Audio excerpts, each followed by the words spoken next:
2019లో కమ్మరాజ్యంలో కడపరెడ్డి సినిమాపై ఒంగోలు, అనకాపల్లి, మంగళగిరిలో కేసులు నమోదయ్యాయి.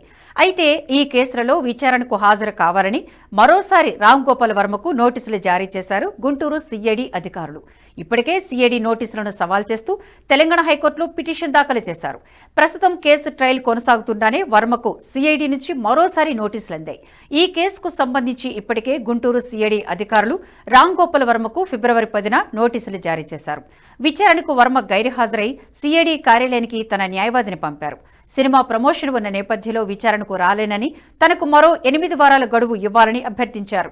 ఈ నేపథ్యంలో ఆర్జీవీకి సిఐడి అధికారులు మరోసారి నోటీసులు ఇవ్వడం ఆసక్తిగా మారింది. రామ్ గోపాల్ వర్మ 2019లో కమ్మరాజ్యంలో కడపరెడ్లు పేరుతో ఓ చిత్రాన్ని తెరకెక్కించారు. ఆ చిత్రం పేరుతో తెలంగాణ హైకోర్టులో కొందరు పిల్లి వేయడంతో అమ్మరాజ్యంలో కడపబిడ్డలు అనే పేరుతో విడుదల చేశారు. అయితే యూట్యూబ్లో మాత్రం కమ్మరాజ్యంలో కడపరెడ్లు పేరిటే విడుదల చేశారంటూ సిఐడి పోలీసులకు మంగళగిరి సమీపంలోని ఆత్మకూరుకు చెందిన వంశీకృష్ణ ఫిర్యాదు చేశారు. అందులో రెచ్చగొట్టే దృశ్యాలను తొలగించలేదని పేర్కొన్నారు.